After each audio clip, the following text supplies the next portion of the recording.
Hi everyone, start करते हैं micro economics का 5th चैप्टर प्रोडक्शन फंक्शन। इसके ऑलरेडी हम 1-2 पार्ट्स पहले बना चुके हैं और आज हम इसका बहुत ही इंपॉर्टेंट टॉपिक पढ़ने वाले हैं, वो है returns to a factor and law of variable proportion. ठीक है, अब लॉ ऑफ वेरिएबल प्रोपोर्शन को हम LVP भी बोलते हैं शॉर्टकट में, LVP। ओके, अब इस लॉ को पढ़ने से पहले कुछ ऐसे पॉइंट्स हैं बच्चे जो आप लोगों को आने चाहिए। जैसे कि पहली चीज़ जो हमने पुरानी क्लास में पढ़ी थी वो था कि प्रोडक्शन को बेसिकली हम शॉर्ट रन और एक लॉन्ग रन दो फेजेस में पढ़ते हैं। शॉर्ट रन उसको बोलते हैं जब कोई प्रोडक्शन हम एक कम टाइम के लिए कर रहे हैं, मान लीजिए 6 मंथ्स, 1 साल या 1.5 साल, ठीक है, मैक्स टू 2 years। और उस टाइम पीरियड में अगर हम प्रोडक्शन बढ़ाना चाहें तो हम बहुत सारी चीज़ें अपनी चेंज नहीं कर सकते। जैसे कि अगर शॉर्ट रन में अगर आप चाहें कि आपकी मशीनरी आपने जो खरीदी है प्रोडक्शन के लिए वो भी चेंज हो, तो वो पॉसिबल नहीं है कि आप इतनी महंगी मशीनरी 6 महीने या 1 साल के प्रोडक्शन में चेंज कर पाएँ। तो इसलिए शॉर्ट रन में क्या करते हैं, जो इनपुट्स होते हैं, इनपुट्स आर लाइक जो हम यूज़ कर रहे हैं प्रोडक्शन के लिए, जैसे कि आपने रॉ मटेरियल आपका है या आपकी लेबर है, ठीक है, उनको हम बोलेंगे वेरिएबल फैक्टर्स, जिन्हें आप चेंज कर सकते हैं। चाहे आपका प्रोडक्शन कम टाइम के लिए भी स्टार्ट हुआ है तो लेबर हुआ, रॉ मटेरियल हुआ, इनको हम चेंज कर सकते हैं। लेकिन कुछ फैक्टर्स हमारे फिक्स्ड होते हैं, जैसे कि मशीनरी, वो एक ऐसा फैक्टर है, अगर आपने खरीद ली तो आप चाहेंगे कम से कम 3-4 साल काम करे, आप 6 महीने बाद ही इतनी महंगी मशीनरी दोबारा नहीं खरीदेंगे। या आपने कोई लैंड ली या बिल्डिंग ली, उसको भी आप एकदम चेंज नहीं करेंगे शॉर्ट रन में, ठीक है। तो इसलिए शॉर्ट रन में क्या होता है, आपके जो इनपुट्स हैं उनको हम 2 पार्ट्स में डिवाइड कर देते हैं, वेरिएबल एंड फिक्स्ड। लेकिन जब लॉन्ग रन की बात आती है, long run is like 3 years या 2 years से स्टार्ट होते होते आपके 15, 20, 25 साल तक जा सकता है। तो उसमें आपके सारे फैक्टर्स वेरिएबल होते हैं, फिक्स्ड वेरिएबल होते हैं, क्योंकि आप उसमें कुछ भी चेंज कर सकते हैं, उसमें फिक्स्ड नहीं होते। अगर आप मशीनरी भी चेंज करना चाहेंगे तो आप वो भी चेंज कर सकते हैं। अगर आपको लोकेशन चेंज करनी है, लैंड चेंज करनी है, बिल्डिंग चेंज करनी है, तो वो भी चेंज कर सकते हैं प्रोडक्शन में चेंजेस के लिए। तो इसलिए हम बोलेंगे शॉर्ट रन में सब कुछ आपका 2 पार्ट्स में डिवाइड है, variable input and fixed input, और लॉन्ग रन में आपका सिर्फ वेरिएबल होंगे, ठीक है। तो उसी के बेस पे अब हम आगे का पढ़ेंगे। फिर उसमें हमने पढ़ा था TP, MP और AP। प्रोडक्ट को हमने 3 पार्ट्स में डिवाइड किया है, टोटल प्रोडक्ट, मार्जिनल प्रोडक्ट और एवरेज प्रोडक्ट। इन सबको अगर समझना है तो एक बार आप पुरानी वीडियोस को गो थ्रू कर लीजिए प्लीज़। तो आज हम पढ़ते हैं law of variable proportion. What is law of variable proportion? LVP जिसको बोलते हैं, ठीक है। LVP states as we increase quantity of one input, keeping other input fixed, TP initially increases at increases rate, then at decreasing rate and finally at negative rate। इस law का मतलब ये है, ये लॉ हमें ये बताता है, इसकी स्टेटमेंट ये है कि जैसे जैसे आप अपने इनपुट्स बढ़ाते हैं, मान लो आपको अपना प्रोडक्शन बढ़ाना है, तो पहली चीज़ तो आपको ये ध्यान रखनी पड़ेगी कि इस लॉ के अंदर हम सिर्फ शॉर्ट रन की बात करेंगे। शॉर्ट रन, ये लॉ अप्लाई ही सिर्फ शॉर्ट रन के लिए करता है, ठीक है। इसमें लॉन्ग रन नहीं होता। तो इसलिए नेचुरल है हमारे पास 2 इनपुट्स होंगे, एक वेरिएबल होंगे और एक फिक्स्ड होंगे, ठीक है। तो वेरिएबल इनपुट्स और फिक्स्ड होंगे, तो हम अपना आउटपुट बढ़ाने के लिए जो इनपुट हम यूज़ कर रहे हैं, तो उन इनपुट में अगर हम किसी भी एक इनपुट में कुछ चेंज कर रहे हैं क्वांटिटी को बढ़ाने के लिए, तो शुरू में तो हमारा आउटपुट बहुत अच्छा बढ़ेगा वो इनपुट ऐड करने से, लेकिन बाद में वो बढ़ेगा तो सही, बट वो उतनी स्पीड से नहीं बढ़ेगा जितना स्पीड से पहले बढ़ रहा था, और फाइनली फिर वो कम होना शुरू हो जाएगा। एक एग्जाम्पल हम ले सकते हैं, मान लीजिए कि हमारे पास एक लैंड है, ठीक है। अब इस लैंड में हमने कुछ लेबर लगाई है प्रोडक्शन के लिए। मान लीजिए मेरे पास वीट का मैं प्रोडक्शन कर रही हूँ, कुछ लेबर लगाई है, तो मैंने शुरू में 2 लेबर लगाई, ठीक है, 3 लगा दी मान लीजिए, तो मेरा प्रोडक्शन बहुत अच्छा हो रहा है, ठीक है। फिर मैंने 4 लगा दी तो ठीक है, चारों में भी अपना अपना पार्ट लैंड का उन लोग लेबर्स ने ले लिया और बहुत अच्छा प्रोडक्शन कर रहे हैं, प्रोडक्शन अच्छे से बढ़ रहा है। फिर मैंने इसी लैंड पे, लैंड मेरी फिक्स्ड है, वो नहीं बढ़ रही है, लेकिन मैंने लेबर और बढ़ा दी 2। अब ये जो प्रोडक्शन है बढ़ेगा, लेकिन उस स्पीड से नहीं बढ़ेगा जो स्पीड से पहले बढ़ रहा था। रीजंस हम बाद में पढ़ेंगे। और बाद में मैंने और लेबर लगा दी सेम लैंड पे, तो अब इतनी सारी, अगर मैंने ये डॉट्स जो हैं वो लेबर के लिए हैं, इतनी बढ़ा दी, तो अब मेरा प्रोडक्शन बढ़ने की बजाय बिल्कुल ही नेगेटिव और कम होता गया। तो बेसिकली ये सब हम कुछ इस लॉ में पढ़ेंगे, ठीक है। ऐसा क्यों होता है, कैसे ये लॉ वर्क करता है, ये सारी चीज़ें हम इस लॉ में पढ़ने वाले हैं। तो इसमें ये यही बोलता है कि जैसे ही हम किसी इनपुट में इसमें हम लेबर को मान रहे हैं, वो हमारा वेरिएबल फैक्टर है, तो हम लेबर मान रहे हैं कि हमारा इनपुट है। तो आउटपुट बढ़ाने के लिए, वीट का प्रोडक्शन बढ़ाने के लिए जैसे ही मैं लेबर अपनी ऐड करूँगी, एक एक यूनिट लेबर की ऐड करूँगी, तो शुरू में तो मेरा प्रोडक्शन बढ़ेगा, बाद में बढ़ेगा बट एक डिमिनिशिंग रेट से, फाइनली वो कम हो जाएगा, ठीक है। These changes in TP and MP classified into 3 phases। अब हम 3 phases में, ये जो प्रोडक्शन की सारी प्रोसेस होती है, इसको हम 3 phases में पढ़ते हैं। फर्स्ट फेज, पहला फेज जो आएगा उसमें आपका TP, टोटल प्रोडक्शन, यानी जितना भी आपका आउटपुट है वो आपका बढ़ता है और बहुत स्पीड से बढ़ता है, ठीक है। और MP जो है हमारा बढ़ता है फर्स्ट फेज में, ठीक है। ओके, चलिए एक काम करते हैं, हम फेज बाद में पढ़ेंगे, पहले हम इसका थोड़ा सा डिटेल टेबल पढ़ लेते हैं, शेड्यूल एंड ग्राफ, फिर आपको अच्छे से समझ आएगा। जैसे लॉ ऑफ वेरिएबल प्रोपोर्शन का ये टेबल है। फिक्स्ड फैक्टर्स जो हैं, मान लीजिए मेरी लैंड की मैंने बात करी और लेबर को मैंने वेरिएबल माना, और लैंड मेरी फिक्स्ड फैक्टर है, लेबर मेरा वेरिएबल फैक्टर है, ठीक है।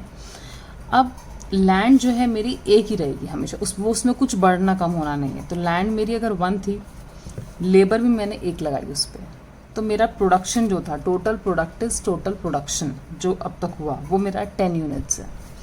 तो मेरा MP भी 10 है, क्योंकि उससे पहले तो हमारा जो प्रोडक्शन टोटल हुआ है वो 10 इंक्रीज हुआ है, तो 10 हो गया। अब मान लीजिए मैंने प्रोडक्शन बढ़ाने के लिए लेबर अपनी 1 और बढ़ा ली, पहले 1 थी अब 2 हो गई। फिक्स्ड मेरा फैक्टर मेरा उतना ही रहेगा, लैंड में कोई चेंज नहीं है, तो मेरा प्रोडक्शन 30 हो गया। यानी कि लेबर मैंने डबल करी है, पर मेरा जो टोटल प्रोडक्ट है वो डबल से भी ज़्यादा है। 20 होता लेकिन ये 30 हो गया, इतना प्रोडक्शन बढ़ा, स्पीड से बढ़ रहा है एकदम। तो मेरा मार्जिनल प्रोडक्ट क्या हुआ, मार्जिनल प्रोडक्ट होता है एडिशन इन टोटल प्रोडक्ट, यानी पहले 10 था, 30 बढ़ा, तो यानी 20 बढ़ गया मेरा। ये जो इन दोनों का डिफरेंस होता है, दिस इज MP, 20 बढ़ गया, ठीक है। अब मैंने क्या किया, इस बार मैंने फिर 1 लेबर और लगाई, फिक्स फैक्टर मेरा उतना ही रहा। फिर मेरा प्रोडक्शन 30 से, अगर मेरा पहले इतना बढ़ रहा था, मतलब 3 टाइम्स बढ़ा था, तो इस बार तो उतना नहीं पड़ा, अब ये 45 था, इनफैक्ट डबल भी नहीं हो पाया, ठीक है। 45 बढ़ा, तो मेरा MP कितना हुआ इन दोनों का डिफरेंस से 15। ओके, तो अब ये कंडीशन देखिए, जब हमारा जो TP है वो हमारा इतना स्पीड से बढ़ा और MP भी मेरा बढ़ रहा है, तो ये मेरा होगा फेज 1, यानी फर्स्ट फेज इसको बोलेंगे, स्टेज भी बोल सकते हो आप कि पहली स्टेज, जब बहुत तेज़ी से मेरा TP भी बढ़ रहा है और MP भी बढ़ रहा है, ठीक है। सेकेंड स्टेज वो वाली आती है, वो वाला फेज आता है जब मेरी लैंड तो सेम ही रहेगी ऑफ कोर्स, लेबर मेरी उसी स्पीड से मैं एक एक करके बढ़ा रही हूँ, लेकिन मेरा TP बढ़ तो रहा है, पहले 45 हुआ, फिर 1 लेबर और लगाने पे 52 हुआ, फिर और लेबर लगाने पे 52 हुआ, उसमें फिर मतलब बढ़ा ही नहीं, 52 से 52 रहा। तो इस स्टेज में बढ़ा तो यहाँ तक, लेकिन उस स्पीड से नहीं बढ़ा जो स्पीड से पहले बढ़ा था। तो ये फेज होता है मेरा सेकेंड, स्टेज 2, ठीक है। MP भी देखिए, इसमें पहले 15 था, इन दोनों के डिफरेंस से फिर 7 हुआ और फिर 0 हो गया, यानी मार्जिनल प्रोडक्ट भी मेरा 0। तो ये जो स्टेज होती है, यानी मैक्सिमम प्रोडक्शन, इससे ज़्यादा प्रोडक्शन पॉसिबल ही नहीं है। तो ये जो फेज होता है, ये वाली स्टेज जो होती है, दिस इज सेकेंड स्टेज, ठीक है। जब से मेरा प्रोडक्शन स्पीड से कम हो गया, डिमिनिशिंग रेट से बढ़ रहा है, दिस इज स्टेज 2। और थर्ड स्टेज वो आती है जब मैंने लेबर भी बढ़ाई, लैंड उतनी थी, लेकिन मेरा TP जो था वो बढ़ने की बजाय कम हो गया, मतलब 52 पे रुक गया, उसके बाद 48 हो गया, मतलब मैंने लेबर भी बढ़ाई तो भी 48 और कम हो गया, और MP जो है वो तो मेरा नेगेटिव ही हो गया। तो ये होती है स्टेज 3। ठीक है, तो ये 3 स्टेजेस हैं, इनको हम ग्राफ पे प्लॉट करेंगे। सेम नंबर्स में अगर आप प्लॉट करेंगे तो you will find this type of graph. तो ये जो ऊपर वाला ग्राफ है ये है मेरा टीपी का टोटल प्रोडक्शन। ठीक है, और ये नीचे वाला जो है ये है एमपी का मार्जिनल प्रोडक्ट। तो आप देखोगे शुरू में मेरा ये जो टीपी है कितनी स्पीड से बढ़ रहा है। ठीक है, और एमपी भी इंक्रीज हो रहा है। उसके बाद क्या हुआ, एक स्टेज के बाद फिर ये मेरा बढ़ तो रहा है बट एक डिमिनिशिंग रेट से, जैसे स्पीड ये वाली थी वो वाली स्पीड नहीं है बढ़ने की, अब थोड़ा सा धीरे धीरे बढ़ रहा है और ये मेरा कम होना शुरू हो गया नीचे। जब ये स्लो रेट पे बढ़ा है तो ये कम होना शुरू हो गया, और जब ये भी मेरा कम होने लग गया तो ये इस स्टेज के बाद नेगेटिव हो गया। तो ये इन दोनों का ग्राफ है और इसी को लॉ ऑफ वेरिएबल प्रोपोर्शन बोलते हैं, जिसको हमने 3 स्टेजेस में डिवाइड किया है। This is stage 1, this is 2 and this is 3। I hope it's clear. Okay बच्चे, किसी भी लॉ को समझाने के लिए अगर आपको एग्जाम में भी आता है या पढ़ने के लिए भी हमें 4 चीज़ें हमेशा बतानी पड़ती हैं। फर्स्ट इज स्टेटमेंट, जो मैंने आपको पहले भी बताया कि एक स्टेटमेंट लिखेंगे आप, देन आप उसकी अजम्पशंस बताएंगे, फिर उसका एक शेड्यूल बनाएंगे, schedule is table, and then उसका एक ग्राफ बनाएंगे। ठीक है, तो मैंने आपको ग्राफ और शेड्यूल पहले बता दिया, मैं अजम्पशंस भी बता देती हूँ जो इसकी होंगी लॉ ऑफ वेरिएबल प्रोपोर्शन की।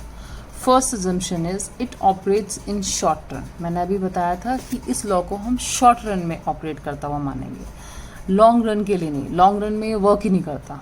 ठीक है, क्योंकि उसमें सारे फैक्टर्स आपके वेरिएबल होते हैं, तो उसमें आप लैंड भी चेंज कर सकते हो, मशीनरी भी चेंज कर सकते हो, इसलिए उसको हम नहीं लेंगे। हम शॉर्ट रन लेंगे जिसमें हम सिर्फ वेरिएबल इनपुट को चेंज कर पा रहे हैं और फिक्स्ड को हम कुछ नहीं कर पा रहे हैं, लैंड को जैसे।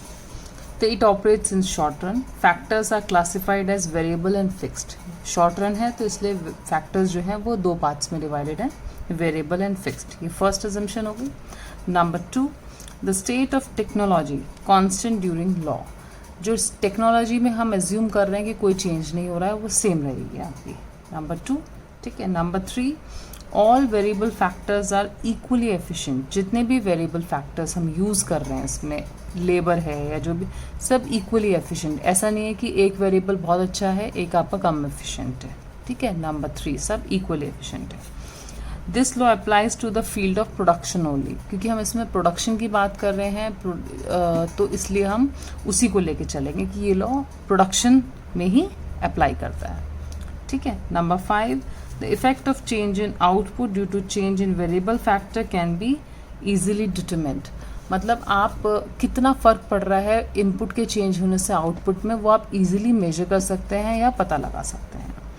तो क्या क्या फ़र्क पड़ रहा है आउटपुट पे, तो ये आप इजीली देख सकते हैं। तो ये दीज आर द 5 assumptions जो इस लॉ की हैं। ठीक है। ओके बच्चे, अब जो लॉ हमने पढ़ा है इसमें हम पढ़ते हैं, थोड़ा सा डिटेल में पढ़ेंगे। तो relation between input and output in 3 phases। हमने 3 phases पढ़े, 3 stages पढ़ी। उसमें जो इनपुट थे, इनपुट इज लेबर इसके अंदर। ठीक है। इस एग्जाम्पल को जो हमने लिया है, एक लैंड का एग्जाम्पल लिया है जिसमें प्रोडक्शन हो रहा है, और हमारा फिक्स्ड इनपुट जो है इसमें वो है लैंड और वेरिएबल है लेबर। ठीक है। तो इसमें हम रिलेशन पढ़ रहे हैं input and output in 3 phases। Number 1, पहला फेज जो होता है, पहली स्टेज जो होती है इस लॉ की, उसको किस नाम से बोलते हैं? Increasing return to a factor. इसका नाम है पहली स्टेज का increasing return to a factor, जिसका मतलब कि हमारा जो टीपी है वो इंक्रीजिंग रेट से बढ़ रहा है। ठीक है। तो TP increase at increasing rate. तो आप अगर इसको हम समझ लेते हैं, एक मैं डायग्राम आपको बता देती हूँ। जैसे अगर हमारा ये टीपी का ग्राफ बनाया था, तो फर्स्ट स्टेज में बताती हूँ। फर्स्ट स्टेज जो हमारी बढ़ रही थी वो ऐसे बढ़ रहा था आपका। ठीक है। जो आपका टीपी था वो इस स्पीड से बढ़ा था, और आपका एमपी जो था वो भी बढ़ा था। मतलब ये स्टेज एक वो स्टेज थी जिसमें आपकी टीपी की शेप ऐसे थी और आपका एमपी जो था वो भी आपका ऐसे था। ठीक है। तो इसमें क्या होता है, first increasing return to factor में TP increase at increasing rate. Every additional variable factor, जो भी आप फैक्टर ऐड कर रहे हैं, यहाँ पे हमारे इनपुट्स हैं, जो भी ऐड कर रहे हैं उससे हमारा टोटल प्रोडक्ट जो है adds more and more to the total, बहुत तेजी से हमारा प्रोडक्शन बढ़ रहा है फर्स्ट स्टेज में। This is stage 1। ठीक है, इट क्यों होता है ऐसा? It happens because initially variable input is too small as compare to the fixed input. मतलब अगर हमारा फिक्स्ड इनपुट जो थी लैंड थी, उसके हिसाब से मान लीजिए मैंने सिर्फ एक ही लेबर लगाई तो बहुत कम थी, तो हमारे पास so efficient use of fixed input, तो वो लेबर जो थी बहुत अच्छे से वर्क कर पा रही थी। अगर मैं उसमें एक लेबर और ऐड कर रही थी तो वो दोनों मिलकर बहुत अच्छे से काम कर पा रहे थे, बहुत एफिशिएंटली लैंड को यूज कर रहे थे। तो पहला रीजन तो ये है। ठीक है, as one labour produce 10 units while 2 30 units. हमने अभी टेबल में देखा था एक लेबर 10 यूनिट्स प्रोड्यूस कर रही है तो 2 हमारी 30 कर रही हैं। ठीक है, तो पहली स्टेज में आप क्या समझाएंगे? ये सारी बातें समझाएंगे कि क्या हुआ, क्यों हुआ और कैसे हुआ। TP increase at increasing rate till Q point. ठीक है, यानी क्यू पॉइंट तक, यहाँ तक आपका इंक्रीजिंग रेट में बढ़ रहा है। और MP rises till maximum point P, ये इसका पॉइंट पी है। ठीक है, ओके। अब सेकंड स्टेज क्या है? Diminishing return to a factor. पहले स्टेज का नाम था increasing return to a factor, इसका नाम है diminishing return to a factor. Means आपका टीपी जो है वो इंक्रीज तो कर रहा है पर एट डिमिनिशिंग रेट। जैसे मैंने अभी आपको बताया था, पहले वाली स्टेज में तो वो बढ़ रहा था, लेकिन इस स्टेज में क्या होगा? पहले वो ऐसे था ये वाला और एमपी ऐसे था। This is your first stage. इसके बाद क्या हुआ? वो बढ़ेगा तो सही बट वो डिमिनिशिंग रेट से। ठीक है, और ये तो आपका कम ही हो जाएगा। तो ये सेकेंड स्टेज है। दिस इज सेकेंड, ये फर्स्ट हो गया। तो ये वाली जो स्टेज है टीपी ऐसे गया, उतनी स्पीड से नहीं बढ़ रहा, और ये एमपी आपका उल्टा कम हो रहा है। तो ये आपके सेकेंड स्टेज का पॉइंट है। ठीक है, तो every additional variable factor adds lesser and lesser amount of output. मतलब आप ऐड तो कर रहे हैं, लेबर बढ़ती जा रही है पर आपका उतना आउटपुट नहीं आ रहा है उस बार। ठीक है, MP fall with increase in variable factor, और एमपी तो आपका कम ही होता जा रहा है बढ़ने की बजाय, और टीपी आपका बढ़ रहा है बट वो बहुत धीरे बढ़ रहा है। ऐसा क्यों होता है? It happens because after level of output pressure on fixed input leads to fall in productivity of variable input. यानी आपके फील्ड पे जो आराम से एक लैंड थी वो तो फिक्स्ड ही थी, उस पर 2-3 लेबर तो ठीक ठाक काम कर रहे थे, पर आप लेबर को अगर बढ़ाते जाएंगे तो उनकी जो एफिशिएंसी है वो उतनी ज़्यादा नहीं रहेगी, प्रोडक्टिविटी उनकी इस बार। ठीक है, क्योंकि उससे ज़्यादा ज़रूरत है नहीं, एक लेवल तक ज़रूरत थी आपके पास लेबर की, अगर आप उससे ज़्यादा लेंगे तो वो उतना प्रोडक्टिविटी नहीं देंगे। सेकंड में क्या कहते हैं, ये वाली स्टेज आपकी ख़त्म होती है एस पे। ठीक है, वेयर एमपी इज़ 0, यहाँ पे एमपी आपका क्या है? 0 हो गया। ठीक है, एंड टीपी, सॉरी ये आपका एम हो गया और ये आपका एस, और टीपी आपका एंड होता है पॉइंट एम पे। ये सेकेंड स्टेज ख़त्म हो रही है यहाँ पे, और ये बहुत ही क्रूशियल फेज बोलेंगे, बिकॉज जो प्रोड्यूसर है उसको मैक्सिमम आउटपुट मिला है। इस चाहे कम था आउटपुट, स्पीड से नहीं बढ़ रहा था, धीरे बढ़ रहा था, पर वो फिर भी प्रोडक्शन करना चाहेगा कि मैं कंटिन्यू करूं। बट अगर इसके आगे भी वो प्रोडक्शन करता है और प्रोडक्शन नहीं बढ़ता है तो he should stop his production, क्योंकि फिर वो नेगेटिव में जाएगा, जो हम आगे स्टेज में पढ़ेंगे। ठीक है, तो इस पॉइंट में सेकेंड स्टेज में आप लिखेंगे TP is maximum and MP is diminishing but it's positive. अभी तक पॉजिटिव है, नेगेटिव नहीं हुआ है एमपी, लेकिन डिक्रीज हो रहा है। ठीक है, ओके बच्चे, और ये है हमारा लास्ट स्टेज, स्टेज 3, जिसको फेज 3 भी बोल सकते हैं। इसको बोलते हैं negative return to a factor. Means आपका जो आउटपुट है, जो रिटर्न मिलेगा वो नेगेटिव है, मीन्स अब वो कम होता जा रहा है। डीपी देखिए, इस टीपी जो है इस पॉइंट के बाद क्या हो रहा है? कम हो रहा है। यहाँ तक मैक्सिमम था, इससे ज़्यादा बढ़ा नहीं वो, अब वो कम होता जा रहा है, नीचे हो शुरू हो गया। और एमपी जो है वो तो इस पॉइंट के बाद नेगेटिव ही हो गया है। ठीक है, ऐसा क्यों होता है? Because amount of variable input becomes very large. मतलब इतनी सी लैंड पे आप लेबर बढ़ाए जा रहे हो, इनपुट्स बढ़ाए जा रहे हो ठीक है, तो फिक्स्ड इनपुट के हिसाब से वेरिएबल इनपुट बहुत ज़्यादा हो गया। सो इससे क्या होगा? प्रोडक्शन में इम्प्रूवमेंट कुछ नहीं होगा, सिर्फ नुकसान होना है और आपका वो कम हो जाएगा production. MP of each variable is negative in third phase, और MP भी जो है वो आपका वेरिएबल के साथ क्या हो गया, नेगेटिव होता जा रहा है। तो no firm would deliberately choose to operate in this phase, तो कोई भी फर्म जानबूझ के इस वाली स्टेज में तो काम नहीं करेगी, फर्स्ट में और ये सेकंड में और ये थर्ड में। तो इस वाली में तो बिल्कुल ही नेगेटिव है, तो उससे काम नहीं करना चाहिए। फर्स्ट में भी वो, उसके बाद भी चांसेस हैं, इसलिए वो सेकंड में करना चाहेगी, बिकॉज यहाँ पे आप उसको मैक्सिमम आउटपुट चाहिए अपने उससे प्रोडक्शन से, ठीक है। यहाँ पे वो बढ़ रही थी तो वो और आगे कंटिन्यू करेगी, बट इसमें तो बिल्कुल भी नहीं करेगी बिकॉज उसका प्रोडक्शन डिक्लाइन हो रहा है, राइट। ओके बच्चे, अभी हमने इस लॉ के बारे में ये पढ़ लिया कि लॉ में होता क्या है, मतलब फर्स्ट फेज में increase then diminishing then decrease, ये सब चीज़ें पढ़ी, लेकिन उन सब का रीज़न क्या है, ऐसा होता क्यों है, वो सब रीज़न भी आपको बताने हैं, ठीक है। तो उन रीजंस में हर स्टेज का एक तरह से क्यों वर्क करती है, इस तरह से हर स्टेज, तो उसके लिए डिटेल्स हम अब पढ़ते हैं। तो रीज़न पहला जो है, reason for increasing return to a factor, पहली स्टेज में टीपी क्यों बढ़ता है और एमपी भी क्यों इंक्रीज होता है, उसका रीज़न क्या है। अब अगर हम बात करते हैं, एक आप लैंड का एग्जाम्पल हम लेके चलते हैं, ठीक है। ये लैंड है, मैंने यहाँ पे एक मशीनरी लगा ली काम करने के लिए और कुछ लेबर को रख लिया मैंने, ये लेबर है, ये मेरी मशीनरी और ये मेरी लैंड है, ठीक है। ये एग्जाम्पल हम लेके चलते हैं। तो पहले में क्यों बढ़ रहा था सब, पहला division of labour, greater cooperation. अगर मेरे पास पहले एक लेबर थी बिल्कुल स्टार्टिंग में, और मैंने तो उस लेबर को इतनी बड़ी लैंड पे वर्क करना था या मशीन के यूज़ से कुछ काम करना था या कोई प्रोडक्ट बनाना था मशीन के यूज़ से, ठीक है। तो वो लेबर अकेले उस मशीन पे लगी हुई थी, तो जैसे उसकी हेल्प करने के लिए एक और लेबर आई, तो नेचुरल है दोनों आराम से मिलके सारा काम करेंगे, ठीक है, और प्रोडक्शन बढ़ेगा। इसलिए पहली चीज़, दोनों का वर्क डिवाइड हो गया, कोऑपरेशन ज़्यादा था, अच्छे से काम कर रहे थे। Second, high degree of specialisation, दोनों में ये हो सकता है कि अच्छा काम डिवाइड कर लें कि भाई मैं इतना काम कर रही हूँ, तू इतना काम कर ले, तो ये स्पेशलाइजेशन हो गया। थर्ड, ऑप्टिमम को combination of variable and fixed factor, तो फिक्स फैक्टर अगर मेरा मशीनरी है और वेरिएबल लेबर है, तो दोनों का एक अच्छा कॉम्बिनेशन बन रहा है कि मशीन पे दो लोग काम कर रहे हैं, आराम से काम कर रहे हैं, ठीक है, ऑप्टिमम कॉम्बिनेशन बन रहा है। इस पे इतनी ही रिक्वायरमेंट है, मतलब जिस चीज़ के लिए। Fourth is bulk discount. Bulk discount क्या होता है, जब आप स्टार्टिंग में कोई चीज़ खरीदते हैं, मशीनरी खरीदी, हमने बल्क में सामान खरीदा, तो हमें बहुत सारा कुछ डिस्काउंट मिल जाता है बल्क में खरीदने पे, तो उसकी वजह से हमारे पास जो, अगर हम फर्स्ट स्टार्टिंग के फेज़ का अगर आउटपुट सोचें या टोटल प्रॉफिट देखिए अपने, तो वो ज़्यादा निकल के आएगा, बिकॉज हम उस डिस्काउंट को भी ऐड कर रहे हैं उसमें, ठीक है। तो ये इसके अंदर आ जाएगा। इसलिए पहला फर्स्ट जो हमारा होता है वो आउटपुट हमारा बढ़ता हुआ दिखता है, हर चीज़ हमारी बेटर हो रही है फर्स्ट फेज में, ठीक है।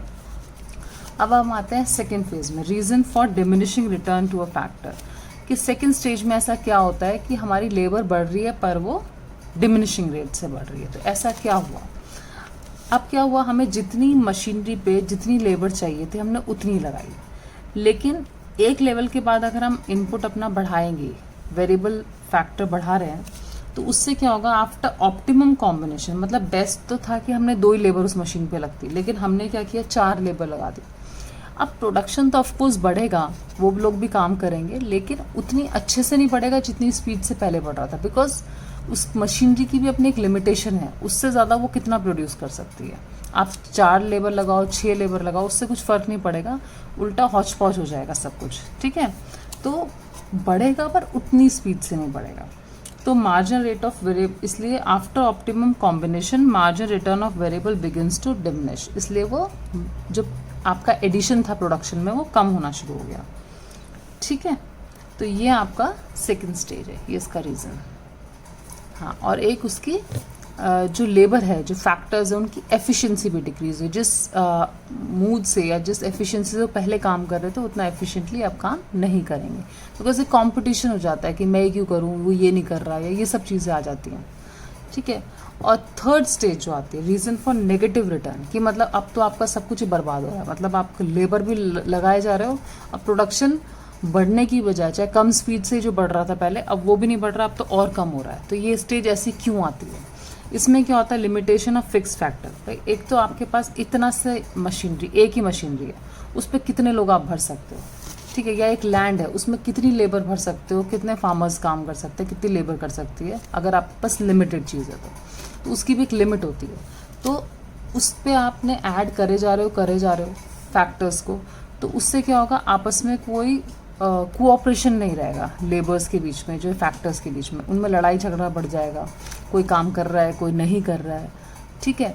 तो ये सब टाइम वेस्ट ज़्यादा करेंगे, तो एफिशिएंसी बढ़ने की बजाय कम हो रही है। तो पहला रीज़न आ गया limitation of fix factor, because fix factor आपका उतना ही है, वो नहीं बढ़ रहा है, मशीनरी नहीं बढ़ रही है, लेबर ही आप बढ़ाए जा रहे हो। सेकेंड, पुअर कोऑर्डिनेशन, वेरिएबल और फिक्स फैक्टर का कोऑर्डिनेशन ही खराब हो रहा है, बिकॉज किसी चीज़ पे 2 या 3 लोग अच्छे से काम कर सकते हैं, अगर आप भर दोगे 10 लोग तो वो कैसे काम करेंगे, तो कोऑर्डिनेशन नहीं है। और डिक्रीज इन एफिशिएंसी, और वो लोग उतने अच्छे से भी काम नहीं करेंगे जितना पहले कर रहे थे, तो एफिशिएंसी भी कम। तो ये 3 फैक्टर्स आपके इसके अंदर आ गए हैं, ठीक है। तो अगर क्वेश्चन अगर आपका आता है कि किसी फर्म को अगर काम करना है तो किस स्टेज को चूज़ करना चाहिए, तो हम ऑफ कोर्स बोलेंगे 1 भी नहीं करना चाहिए, बिकॉज उसमें अभी उसका प्रोडक्शन बढ़ रहा है, अभी चांसेस हैं बढ़ने के। 3rd तो बिल्कुल भी नहीं करना चाहिए, बिकॉज उसमें तो नेगेटिव है। ऑफ कोर्स 2nd करना चाहिए, बिकॉज उसको प्रोडक्शन अपना एक मैक्सिमम लेवल तक लेके जाना है, ठीक है। तो आई होप आपको ये लॉ अच्छे से समझ में आया है, और आप पुरानी वीडियोस भी देखिए, उनको देखने के बाद आपको और अच्छे से क्लियर होगा।